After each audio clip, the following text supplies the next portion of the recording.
Hey guys, কালকে বাংলাদেশ আর ভারতের emerging Asia কাপের খেলা হয়। তো তার মধ্যে ভারত হেরে যায়।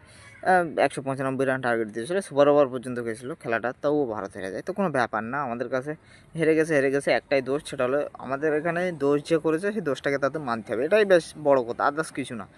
তো প্লেয়ারকে গালিগালাজ দেওয়া বা কিছু অসম্মান করা এরকম কিছু না, আমরা প্লেয়ারকে সাপোর্ট করি বা সম্মান করি বলতে গেলে।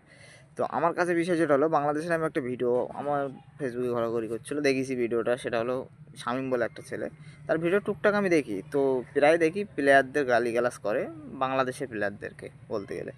তো এমন একটা প্লেয়ার যে আমাদের ঈদ ঈদ হচ্ছে, কোনো ব্যাপার না, তোমরা ভাই মানে আনন্দ আনন্দ উপভোগ করছো, ভালো জিনিস। বাংলাদেশ ভারতকে দেখতে পারে না, কিন্তু অনেকেই আছে আবার দেখে, দুই একটা এরকম জাত বেজাত পড়ে যায় আর কি বলতে গেলে। তো এরা কী করে জানো, প্লেয়ারদেরকে গালাগালি করে, মানে সে প্লেয়ারটা খেলতে পারিনি কো, খেলতে না পারলি সেই দিনটার মোটামুটি এই ছেলেটা গালাগালি দেবেই দেবে। তো আজকে যেটা দেখলাম আর কি, মানে বাংলাদেশের একটা প্লেয়ার ওই যে 4 মেরেছিল, যেটা 6 ছিল, ক্যাচ ধর থেকে হাত থেকে পড়ে যে 4 হয়ে যায়, ওই ওই প্লেয়ারটার নাম আমি জানিনি। তো ওই ছেলেটাকে গালাগালি, ছেলে তার ছেলে বলে গালাগালি করছে, কোনো ব্যাপার না। তো আমি এটুকু বলি ভাই, বাংলাদেশে তুমি যে ফ্যান ফ্যান করো, তুমি কোনো ফ্যানই না, তুমি একটা মানে কী বলবো, জাতের বাইরে পড়ো, সেই জাতের মানে ফ্যান বলতে গেলে। কেউ খেলতে না পারলে তারা গালাগালি করবে, তুমি এরম একটা মাল। সত্যি কথা বলতে গেলে বাংলাদেশের এই আজকে যদি সেমিফাইনাল হারতো, তো প্রতিটা টিমের প্রতিটা প্লেয়ারকে তোমরা গালাগালি করতে, তোমরা এরকমই জিনিস। আমি বাংলাদেশকে একজনের ভিডিও দেখি খুবই ভালো, অন ফিল্ড বলে, যার ফেসবুক পেজ আছে, অন ফিল্ড। এই মানুষটা না মানে যুক্তি তর্ক দিয়ে বোঝায়, তুমি হচ্ছে যুক্তির বাইরে কিছু ভিউসের জন্য তুমি তোমাদের দেশের প্লেয়ারকে গালাগালি করো। আমাদের দেশে দেখেছো কোনো প্লেয়ারকে গালাগালি করতে? জাস্ট তার ভুলটাকে ধরিয়ে দেই, যে মানে হ্যাঁ যা ভুলটা মানুক। আজকেকার কথা বলি, জিতেশ শর্মা ভুল করেছে, তার ওই এজটাই সুপার ওভার খেলতে আসা উচিত হয়নি, সে সেটাই মানুক অবশ্যই। কিন্তু সে পুরো ম্যাচে রান তো করেছে, এটা তো ভাবতে হবে যে অত দূর পর্যন্ত পৌঁছে দিয়েছে আমাদেরকে।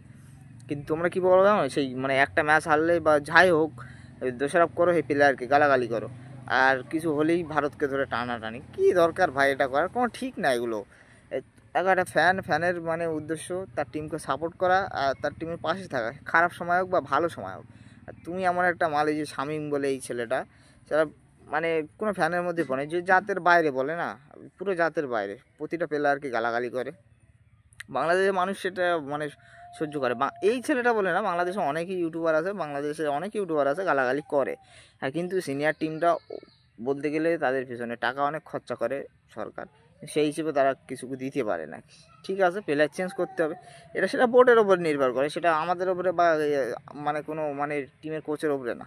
তো বিষয় যেটা হলো যে আমি কালকের বিষয়টা নিয়ে বলছি, এই যে গালাগালি করাই ছেলে তার ছেলে, ভারতের হারিয়ে গেছে, আমরা ঈদ হচ্ছে এই উদযাপন করছি, রাজুদার পকেট পড়া ফুটে গেছে, হেন তেন। কেন ভাই, তো রাজুদা তোমার কি করেছে?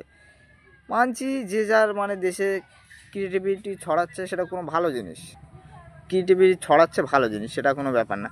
তো এরকম গালাগালি করা কোনো মানে ঠিক মানায় না, এগুলো গালাগালি বলতে গেলে।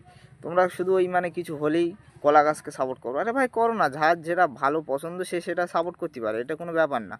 বিষয় হচ্ছে এটাই। আর দ্বিতীয়ত বলতে গেলে, এই ছেলেটা সবথেকে বারোসোদা বলতে গেলে, এ প্রতিটা ভিডিওয় দেখো গালাগালি করতেছে, এর মতো বকেই যায় সব সময়।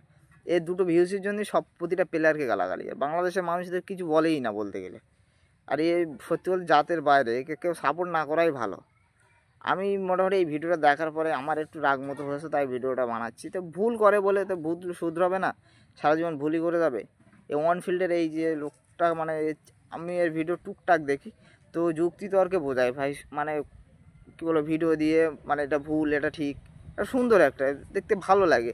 তুমিও ভাই ওরমভাবে করো না, তোমার ভিডিও কেন চলবে না? অবশ্যই চলবে। তুমি ভাই কী বলবো, প্রতিটা ভিডিওতে মানে গালাগালি ব্যাড ল্যাঙ্গুয়েজ ইউজ করো, কোনো ব্যাপার না এটা। তো আর কিছু হলেই আমাদের দেশের ক্রিয়েটারদের ধরে টানো, আরে কী করে তোমাদের দেশের ক্রিয়েটার? আমাদের দেশের ক্রিয়েটার তোমাদের কী করে? কোনো কিছু করে? গালাগালি করে তোমার বাংলাদেশকে হেন তেন, কিছু করে? করে না। কোনো দরকার আছে টানার? রাজুদার পকেট পড়ে, আমি যদি বলি, আমি তো সাপোজ বলছি, এটাকেও ধরে টানাটানি করুন। এখন ফেসবুক খুলে কী দেখা যায়, তোমাদের বাংলাদেশে কিছু ওই মানে মানে কী বলবো, বউ নিয়ে ভিডিও বানায়, তারা ভোট দিন তাদের বউদের কেচাল আর ওই সব শুধু ফেসবুকে ঘোরাঘুরি করে, চাঁদাস কিছু না।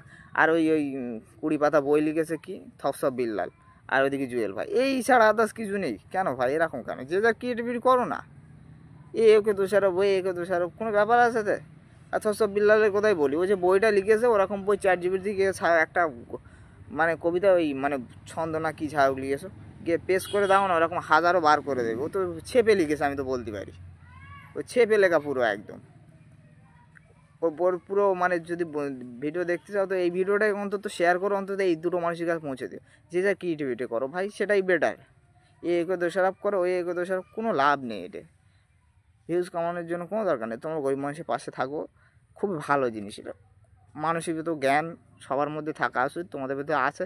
তো কি বলবো আর, আমার মানে বলার কিছু নেই, এটুকু বলি যে যার কাজ নিয়ে ব্যস্ত থাকে। একে টেনে ওকে টেনে কোনো দরকার নেই, এটা কোনো লাভ হয় না। এতে টেনে টেনে এর টানে ওর টানে কোনো দরকার আছে এটা, কোনো টানাটুনি। তো দেখা হবে পরে ভিডিও। তো ভালো লাগলে ভিডিওটা লাইক শেয়ার কমেন্ট করো। আর দ্বিতীয়ত এই ভিডিওটা যাদের উদ্দেশ্যে বানানো তাদের কাছে পৌঁছে দিও।